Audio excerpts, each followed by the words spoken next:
Bonsoir, donc je suis Bruno Charéron, responsable du laboratoire de la CRIRAD. On est effectivement allé au Japon avec mon collègue Christian Courbon pendant presque 2 semaines, du 24 mai au 3 juin, pour faire un certain nombre de mesures de radioactivité, mesures avec un compteur Geiger, du taux de radiation, prélèvement d'échantillons, mais aussi pour accompagner les citoyens et les associations locales, c'est-à-dire les aider à faire elles-mêmes des mesures. Il faut savoir que depuis le 11 mars, puisque le tsunami et les catastrophes nucléaires en série à Fukushima, ça a commencé le 11 mars, on a été relativement assaillis de demandes, Roland l'a rappelé, des citoyens français, mais on a été aussi assaillis de demandes de citoyens français vivant au Japon ou de citoyens japonais et d'associations japonaises. Donc très rapidement, on a envoyé un certain nombre de compteurs Geiger à des associations au Japon et on a commencé à tisser des liens pour vraiment les soutenir, puisque la CRIRAD, malheureusement, est née de la catastrophe de Tchernobyl et du mensonge de Tchernobyl en France. Donc c'était important pour nous d'apporter cette expérience de la gestion de ce type de mensonge, en fait, d'apporter un petit soutien avec nos maigres moyens aux citoyens japonais. Et parmi les associations avec lesquelles on a tissé des liens, il y a une association qui s'appelle Projet 47, parce qu'au Japon, il y a 47 préfectures, et ces citoyens ont l'ambition de faire des contrôles indépendants sur les 47 préfectures. Bien sûr, ils sont pour le moment surtout focalisés sur la préfecture de Fukushima, qui est malheureusement la plus contaminée, mais ce n'est pas la seule. Donc on a pu renforcer ce partenariat avec eux, monter cette mission. Merci d'ailleurs à ceux d'entre vous dans la salle qui sont adhérents de la CRIRAD, parce que c'est grâce à vos cotisations qu'on peut monter ce type de mission. Vous imaginez ce que ça coûte d'envoyer 2 personnes, les billets d'avion, l'hébergement, la restauration, les analyses. On a ramené une trentaine d'échantillons, ça coûte beaucoup d'argent et donc il faut pouvoir le faire rapidement. Si on n'a pas envoyé l'équipe CRIRAD tout de suite, c'était parce que, d'abord pour des raisons de sécurité du personnel, on n'allait pas envoyer une équipe en plein pendant les rejets massifs, qui ont duré quand même pendant à peu près 3 semaines. Ça a été rappelé par Roland, donc du 12 mars au 25 mars, mettons. Et ensuite, on ne pouvait pas gérer en même temps la contamination sur la France, multiplier les prélèvements, les analyses, les interviews, les rapports, les communiqués, et agir sur le Japon. Donc par rapport... En plus, il y avait des dossiers qui étaient en cours et qui étaient programmés, en particulier une mission au Mali, dans cette période-là, où ont dû aller Christian et Bruno, qui a été une mission très difficile, mais très enrichissante, mais qui tombait vraiment au mauvais moment, mais on n'avait pas choisi celle-là. Alors, pour illustrer un peu la situation au niveau géographique, je vais vous montrer ce document qui, vous le voyez, date du 6 mai. C'est le 6 mai que les autorités japonaises, c'est un communiqué du ministère compétent au Japon, ont commencé à publier la première carte des retombées radioactives au Japon. Donc, sur cette carte, on va regarder la zone des 80 km autour de Fukushima. Fukushima, c'est la centrale nucléaire, c'est la croix que vous voyez ici. Vous avez un premier cercle autour qui est le cercle des 20 km. C'est la zone qui a été évacuée. Le gouvernement japonais a décidé de lancer l'évacuation de cette zone des 20 km dès le 12 mars. Ça, c'était une bonne décision. Le problème, c'est qu'il aurait fallu évacuer beaucoup plus loin que cette zone des 20 km. Vous le voyez sur cette carte de retombée. Ce cercle-là, c'est 30 km. Et j'aurais dû vous présenter d'abord de quoi il s'agit sur cette carte. Il s'agit du taux de radiation en microsieverts par heure. Le niveau naturel, c'est 0,1 microsievert par heure. La carte pour les couleurs bleues, c'est-à-dire la frontière des 80 km, c'est inférieur à 1 microsievert par heure, c'est-à-dire inférieur à 10 fois le taux de radioactivité naturel. C'est donc loin d'être banal. Et vous voyez que quand on est dans la zone plus proche de la centrale nucléaire, par exemple ici, sur le secteur d'Itate, qui est au-delà du cercle de 20 km, et même au-delà du cercle de 30 km, on a des taux de radiation résiduels, aujourd'hui encore, qui sont de l'ordre de, vous voyez, la couleur jaune, c'est par exemple 3,8, c'est-à-dire 38 fois plus que le niveau de radiation naturelle. La couleur orange, c'est 9,5 microsieverts par heure minimum. ici, c'est 95 fois plus que le taux de radioactivité naturelle. En clair, il ne fallait pas évacuer les gens seulement sur un cercle théorique de 20 km. Il fallait tenir compte de la direction des vents qui poussent les masses d'air contaminées dans des directions qui ne sont pas un cercle.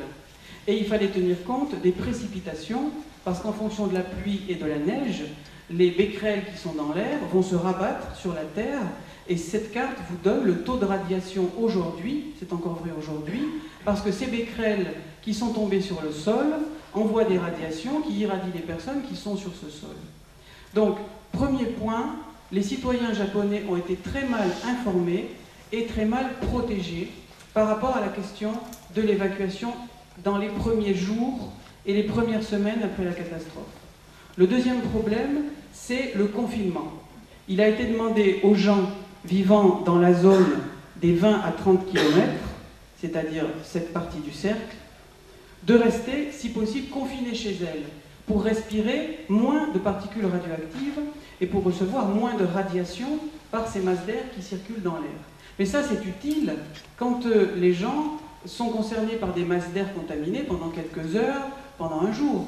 Mais si ça dure pendant des jours et des semaines, à ce moment-là, rester confiné chez soi, ça ne réduit pas beaucoup les risques, parce qu'au bout d'un moment, heureusement, enfin malheureusement, l'air extérieur et l'air intérieur sont le même air.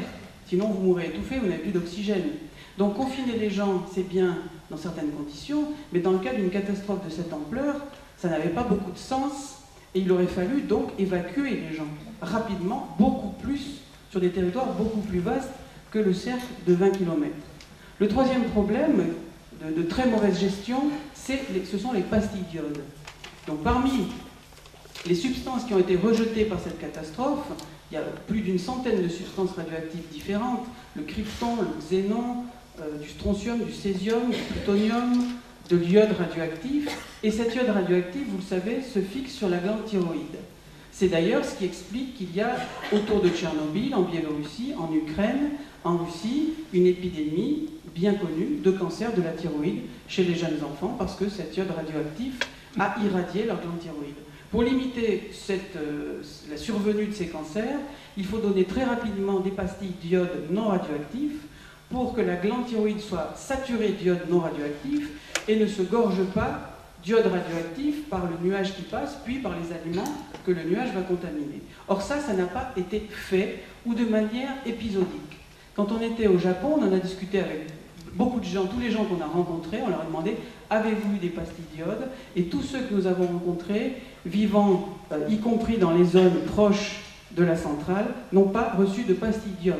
Pire que ça, on nous a expliqué que certaines municipalités ont pris la décision spontanée de distribuer des pastilles d'iode à leur population. C'est le cas d'une localité qui s'appelle Miaou, et le maire s'est fait taper dessus par les autorités préfectorales parce que ce n'était pas à lui de prendre cette décision. Donc c'est le troisième problème fondamental de très mauvaise protection de la santé des populations. Le quatrième problème, c'est l'alimentation. Tout le monde peut comprendre qu'à partir du moment où vous avez des becquerels dans l'air, très rapidement, ils vont retomber sur la terre, dans l'herbe, sur les épinards, dans les salades, on l'a vu tout à l'heure. Et là, vous allez en plus ingérer des becquerels qui vont vous contaminer et vous irradier de l'intérieur par ingestion. Donc là aussi, il fallait, dès le début, dès le 12 mars, dès la connaissance du taux de radiation autour de la centrale et donc des rejets, il aurait fallu dire aux gens, vous ne mangez plus d'épinards, de salades, vous ne buvez pas de lait frais dans un vaste territoire en fonction de la direction des vents. Ça n'a pas été fait. Les autorités japonaises ont attendu le 18 mars pour faire les premières mesures d'aliments. Et évidemment, les premières mesures ont montré des contaminations très importantes.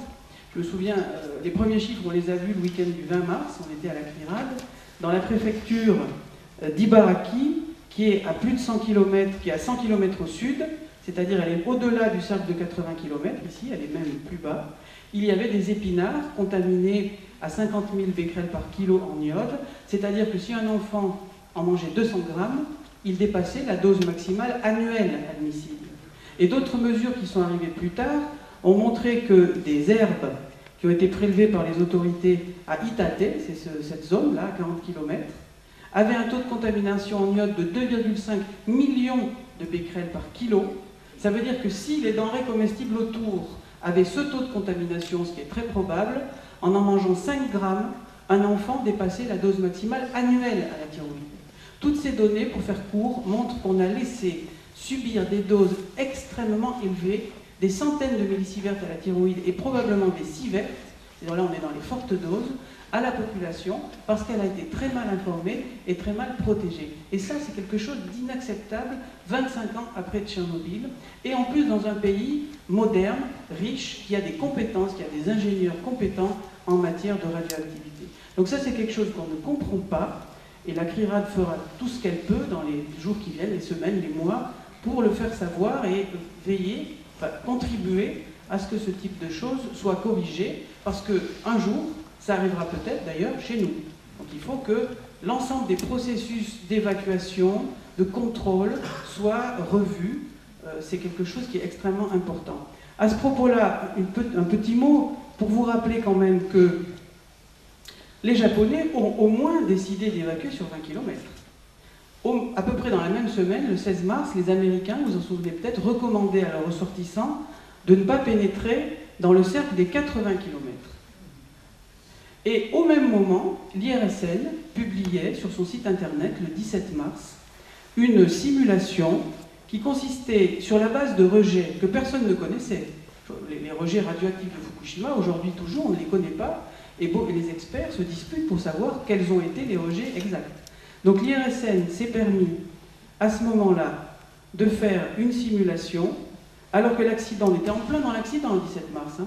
Vous vous souvenez de la succession de centrales avec des fuites, de combustibles qui fondent, de piscines qui surchauffent, etc.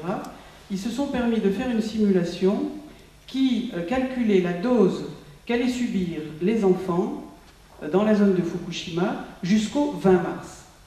Et cette simulation que je vous fais voir rapidement montre la dose que subissent les gens. Cette dose, elle va augmenter au fur et à mesure du temps qui passe, puisque c'est une dose cumulée. Et l'échelle rouge, la barre haute, c'est 50 millisieverts. Le point rouge que vous voyez au milieu, c'est la centrale de Fukushima, mais ce n'est pas la couleur rouge de la dose. Sur cette simulation, jusqu'au 20 mars, tout reste en bleu, en vert ou en orange. C'est-à-dire que dans cette simulation, personne ne dépasse 50 millisieverts. Et c'était le seuil d'évacuation. Ça veut dire que cette simulation de l'IRSN laissait penser qu'il n'y avait pas besoin d'évacuer personne. Ça veut dire que si c'est l'IRSN qui avait géré cette situation en France, on peut supposer, sans faire de procès d'intention trop marqué, on peut supposer qu'on ne nous aurait pas évacués. Heureusement, les Japonais, ils n'ont pas fait assez, loin de là. C'est même très grave. Le fait qu'ils aient fait aussi peu, c'est grave. Mais au moins, ils ont évacué les gens sur 20 km. Donc ça, c'était la première partie. Le défaut de protection pendant les premiers jours et les premières semaines. C'est là que les gens se prennent les doses les plus massives, parce que c'est là qu'il y a tout un cocktail d'éléments radioactifs dont certains vont disparaître plus ou moins rapidement. Vous avez des éléments radioactifs rejetés qui ont des périodes de quelques heures. D'autres, c'est quelques jours. L'iode 131, c'est 8 jours. Sa radioactivité est divisée par 2 tous les 8 jours. Donc c'est tout de suite qu'il faut agir. Maintenant, on se retrouve avec les territoires contaminés. C'est-à-dire qu'au sol, se sont déposés des becquerels. Aujourd'hui, en ce moment, là-bas, il y a des territoires qui sont très contaminés parce qu'au sol, il y a du césium-137 qui a une période de 30 ans. C'est-à-dire que sa radioactivité ne va être divisée par 2 que tous les 30 ans. Il y a du césium-134 qui a une période de 2 ans. Et ces éléments émettent des radiations gamma extrêmement puissantes. La carte que je vous faisais voir tout à l'heure, elle a été faite principalement par les Américains, en fait, qui l'ont donnée aux Japonais. Elle a été faite par hélicoptère. Parce que les rayonnements gamma qu'émettent le césium-137 et 134 peuvent parcourir dans l'air facilement 60 mètres. Donc avec un hélicoptère, vous pouvez les capter. Donc vous imaginez, si à 60 mètres, vous détectez cette contamination, vous imaginez ce qu'il y a au niveau du sol, là où vivent les gens. Et donc un des buts de notre mission, c'était de faire des mesures du taux de radiation réellement sur le terrain, là où vivent les gens. Et ce qu'on a pu constater d'abord, c'est que même quand on a atterri à Tokyo Narita, déjà à l'aéroport de Tokyo, au bout de quelques kilomètres, déjà dans la voiture, on sentait des taux de radiation qui étaient tout à fait anormaux, au bord des talus, parce que les talus ont accumulé par ruissellement les retombées. Et puis, on est allé de plus en plus vers le nord, On est arrivé dans la préfecture d'Ibaraki, à Hitachi, c'est hors de la carte, hein, c'est à 100 km au sud. À Hitachi, par exemple, sur de vastes territoires, on a un taux de radiation qui est 3 fois supérieur à la normale, aujourd'hui, en ce moment. Ça veut dire que ces personnes vont subir, dans les 12 mois qui viennent, des doses qui vont dépasser 1 millisievert par an, c'est-à-dire la dose maximale annuelle admissible. Et le problème, c'est que pour gérer cette contamination, les autorités japonaises ont mis en place une nouvelle norme qui est de 20 millisieverts par an, qui est donc 20 fois supérieure. Et leur position, c'est de dire, si on bloque la situation aujourd'hui, on suppose qu'il n'y a plus de rejets, ce qui n'est pas vrai, puisqu'il y a encore des rejets, hein, mais qui sont heureusement bien moins forts que ceux du début. Mais négligeons ces nouveaux rejets. Le césium qui s'est déposé, il est là pour longtemps. Cette radioactivité, elle va diminuer tout doucement, très doucement. Donc si on ne fait rien, dans les 12 mois qui viennent, les gens vont cumuler une irradiation, parce qu'ils vivent dehors, mais aussi parce qu'ils vivent dedans. Parce que le problème de ces rayonnements gamma, c'est qu'ils sont tellement puissants qu'ils traversent les murs des bâtiments, les fenêtres, et que même si vous êtes dans le bâtiment, vous percevez la radiation que vous envoie le césium qui est par terre à l'extérieur. On a fait par exemple un atelier mesurer ces aliments dans la ville de Fukushima, qui est à 60 km. La ville de Fukushima, sur la carte, elle est à 60 km au nord-ouest. Elle est ici. Vous voyez qu'elle est dans une zone qui est contaminée à un taux officiel qui est en débit de dose entre 10 et 20 fois le niveau normal. Et c'est vrai, c'est exactement ce qu'on a vu en allant dans cette ville. Partout, on mesure 10 à 20 fois supérieure à la normale. Et même dans les buildings, au 4e étage, au milieu de la pièce, on avait un taux de radiation, mettons, à peu près normal. Et dès qu'on s'approchait de la fenêtre, tout doucement, à fur et à mesure qu'on s'approche de la fenêtre, ça augmentait. Et à la fenêtre, au 4e étage, on avait un taux de radiation, par exemple, 2, 3, 4 fois supérieur à la normale. Donc, ces gens, si on ne fait rien, ils vont cumuler une dose. Et la norme qu'ont fixée les autorités japonaises, c'est si la dose qu'ils vont subir à partir de maintenant, dans les 12 mois qui viennent, est inférieure à 20 millisieverts, il n'y a pas d'action particulière à prendre. Ça, c'est très grave, parce que accepter 20 millisieverts, c'est accepter un risque de cancer mortel, un taux de décès par cancer, 20 fois supérieur au taux que l'on juge d'habitude inacceptable, c'est 1 millisievert par an. Et ça, cette situation, elle est vraie aussi pour les enfants. C'est-à-dire qu'en ce moment, dans la ville de Fukushima, les écoles sont contaminées, les enfants vivent dans des écoles contaminées. Et on a fait par exemple des mesures dans une école, je vais vous montrer, mettons, une photographie. La terre qui est sous les balançoires est tellement contaminée qu'on peut la qualifier de déchets radioactifs.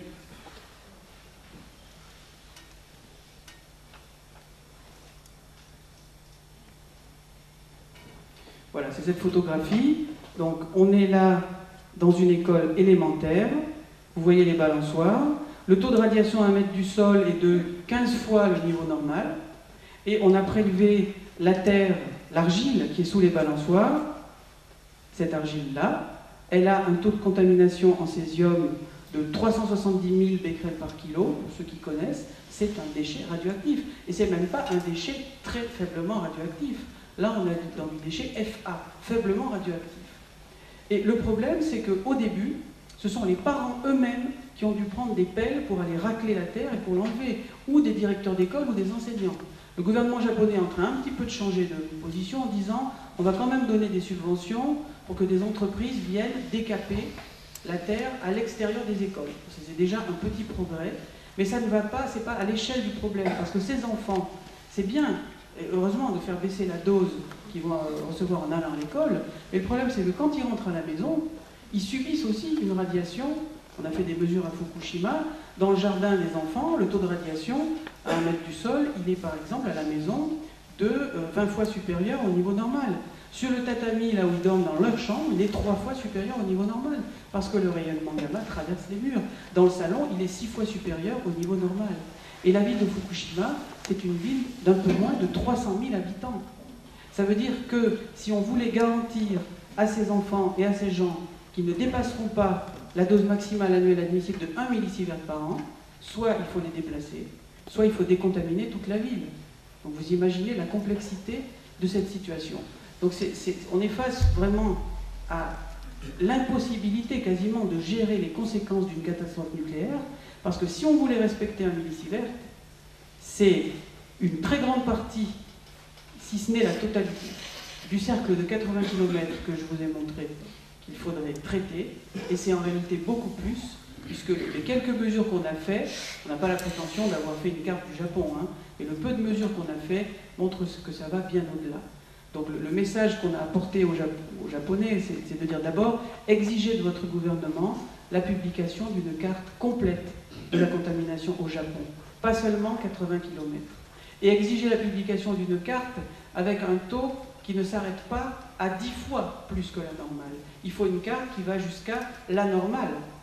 Une fois au-dessus, 2 fois, 3 fois, pour savoir exactement où est la contamination, pour que les gens puissent prendre aussi individuellement les décisions qui les concernent.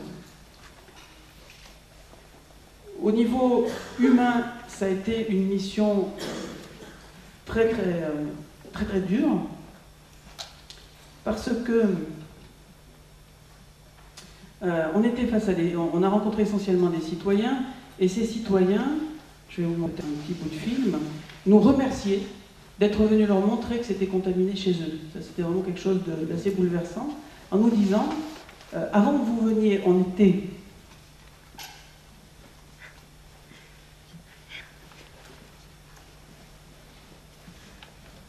Juste un mot, Bruno et Christian sont revenus traumatisés du Japon, vous avez compris. Quand on voit ce qu'on voit là, on n'en ressort pas indemne. Voilà, je suis désolé. Nous, on est traumatisés, mais on n'est pas irradiés. Donc, ce que ces gens nous disaient, c'est avant, on était dans l'obscurité, et vous nous montrez, avec les compteurs GGR, on leur montre que c'est contaminé, et là, ils comprennent, ils s'approprient l'information. On leur montrait la différence, par exemple, entre la radioactivité sous la gouttière et un peu plus loin de la gouttière. Comme ça, ils comprennent que c'est arrivé par l'air, par la pluie, et au pied de la gouttière, ça s'est accumulé. Donc ça leur permet d'intellectualiser quelque chose d'invisible. Et ça, c'est extrêmement salutaire, parce qu'au lieu d'être face à quelque chose d'immatériel et qu'on ne comprend pas, ça leur permet de se l'approprier. Par exemple, on a fait des mesures dans un champ d'un agriculteur bio. On lui a montré qu'au contact du sol, on avait, mettons, un taux de radiation 4 fois supérieur à la normale, et que ça venait d'un dépôt. Et il a tout de suite, lui, il a dit, mais alors, si je prends ma bêche et que j'enlève le dessus, il y aura peut-être moins en dessous. Il l'a fait, on a mesuré au fond du trou, mettons à 30 cm, on avait pratiquement un niveau naturel. Et donc, il a tout de suite vu, il a compris, et ça lui a donné un espoir. Il s'est dit, mais alors, si j'arrivais soit à retourner ma terre en profondeur, soit à décaper, effectivement, il a raison. S'il arrivait à décaper, je ne sais pas, on continue les mesures, sur 5 ou 10 cm, il pourrait décontaminer sa terre. Donc c'est en même temps un espoir. Et ça, c'est quelque chose que j'ai trouvé très, très motivant, en fait, par rapport à la mission de la CNIRAD, entre guillemets, c'est qu'en fait, de donner aux gens cette information, évidemment, ça les stresse, mais en même temps, ça va les aider. Et par exemple, je pense à cette grand-mère qui vivait dans la zone entre 20 et 30 km. Donc c'est pas une zone, pour l'instant, qui est définitivement évacuée. Elle a été évacuée provisoirement, maintenant elle a le droit de revenir. Pourtant, dans sa terre, il y a à 1 mètre un taux de radiation 14 fois supérieur à la normale. Donc je vais vous montrer, mettons, un bout de film avec cette grand-mère. Elle a décidé, elle, de ne pas revenir parce qu'elle vit avec sa petite fille qui a déjà eu des rougeurs, des problèmes à cause du nuage.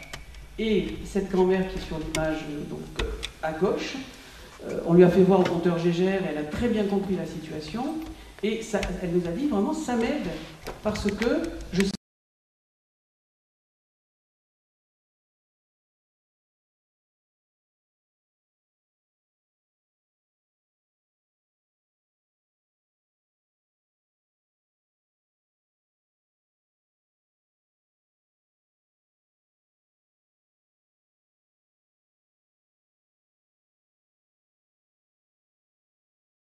choqué, c'est de voir que même par rapport au massif qui pourrait arriver, il faut savoir quand même que la centrale aujourd'hui n'est pas sécurisée, vous le savez. TEPCO nous dit peut-être qu'elle sera mise en sécurité au niveau du refroidissement l'année prochaine. Donc elle n'est pas sécurisée. Ça veut dire que des rejets massifs dans l'atmosphère pourraient de nouveau se produire. Donc on a rencontré TEPCO à la conférence de presse à Fukushima, et je leur ai demandé comment ils surveillaient la radioactivité de l'air devant la centrale.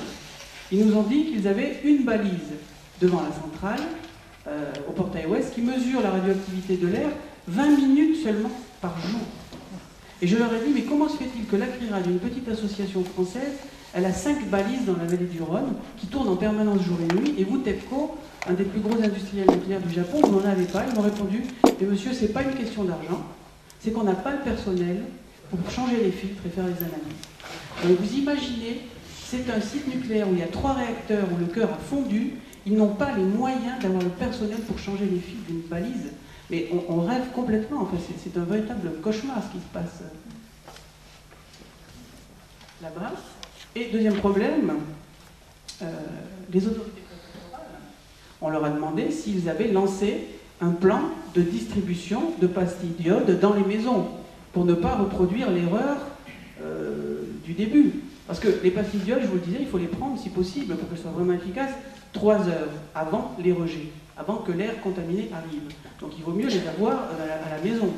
D'ailleurs, on a le même problème en France. Mais bon, enfin, quand on leur a posé la question, donc c'était peu importe, mais mettons le 30 mai, le responsable des affaires d'urgence à la préfecture de Fukushima nous a dit, mais non, ce n'est pas fait, ça doit venir du gouvernement japonais.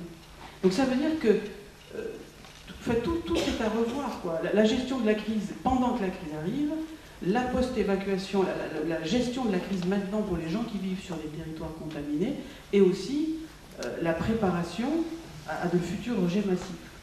Donc tout ça, vraiment, on croit faire un cauchemar, en fait, tellement c'est incroyable tout ce qui se passe là-bas. Alors pour finir, je vous fais voir juste peut-être une image pour illustrer ces histoires de radiation. Je vais vous montrer des mesures en coups par seconde, le taux de radiation gamma en coups par seconde. Si on allumait un scintillomètre gamma dans la pièce, ici, je pense qu'on aurait un niveau naturel de entre 100 et 200 coups par seconde. Et je vais vous montrer un petit bout de film qui a été tourné à Itaate, donc c'est dans ce territoire qui est à 40 km, hein. C'est ni dans les 20 km, c'est ni dans les 30, c'est à 40 km. On est allé voir ce fermier qui nous a accueillis à l'extérieur. À l'extérieur, on a un taux de radiation 130 fois supérieur à la normale partout. Dans son salon, vous avez vu la télévision, à la fenêtre, on mesure plus de 9000 coups par seconde, c'est-à-dire 45 à 90 fois plus que ce qu'on mesurerait ici. Donc lui, il est irradié à l'extérieur, il est irradié dans les tables, il est irradié en regardant sa télévision. Sur la table du salon, je pense qu'on va voir la mesure, on est à 7000 coups par seconde. Ça baisse un peu parce qu'on s'éloigne de la fenêtre, donc on s'éloigne de la source de radioactivité. Donc au moment où on l'a rencontré, lui, cet homme, il n'avait pas été évacué. Il avait un dosimètre, les autorités lui avaient fourni un dosimètre. Il n'avait pas été évacué et il ne voulait pas partir. Et comme tous les agriculteurs, il aime ses vaches. Et il ne voulait pas partir tant qu'il n'avait pas trouvé un repreneur, quelqu'un qui lui prenne ses vaches. Et deuxièmement, il voulait attendre mi-juin, une foire, je crois, pour vendre ses veaux, pour avoir c'est son revenu. On a vraiment essayé de lui expliquer que, franchement, à ces taux de radiation, chaque heure ou chaque jour qu'il perd à rester là, c'est vraiment des doses inutiles qu'il prend. Et on a appris, quelques jours après, qu'il était quand même parti. Mais ce qu'il faut bien voir, c'est que les autorités japonaises n'ont pas lancé des critères d'évacuation obligatoires suffisants. Donc ça veut dire que ce type ce citoyen, je ne sais pas si je vous ai montré, on n'a pas vu son visage, tant pis, bon, il n'a pas l'obligation de partir. Ça veut dire qu'il y a tout le problème, je vais pas y revenir, de l'indemnisation. C'est-à-dire il y a les évacués obligatoires, et puis il y a les évacués où on leur préconise peut-être de ne pas rester trop, mais on ne leur dit pas partez, l'État ne leur dit pas vous devez partir, et donc s'ils partent, je suppose que ce sera à leurs frais. Peut-être un dernier petit bout de film. Là, c'est une réunion qu'on a fait avec les associations dans la ville de Fukushima. Là-bas, vous ne pouvez pas trouver un endroit où il n'y a pas un taux de radiation normal. Voilà, il faut vraiment être dans un building au milieu d'une pièce qui est distante de plusieurs dizaines de mètres des fenêtres. Donc je vous fais voir juste les chiffres. Donc retenez que le niveau normal, c'est environ 100 à 200 coups par seconde. Donc je vais d'abord poser l'appareil au contact du sol. Donc au contact du sol, vous voyez, on a 600 coups par seconde. Pour aller plus vite, disons que le taux naturel, mettons que ce soit 100 coups par seconde en général. Donc on est à 6 fois plus. Si on élève le compteur à 1 mètre au-dessus du sol, on est à 1000. Pourquoi? Parce que là, on est en train de capter les rayons gamma qui viennent de l'extérieur. Si on s'approche maintenant de la fenêtre, on est à 1400 coups par seconde. Si on ouvre la fenêtre et qu'on sort sur le patio, on va monter à 2000 coups par seconde. Vous voyez, 2000 coups par seconde, parce que là, on est en fait quasiment sur la terre. Vous voyez une voiture, on est sur le parking. Donc ça veut dire que ces gens se prennent des radiations partout, dehors, dedans, et c'est vrai aussi évidemment pour les enfants.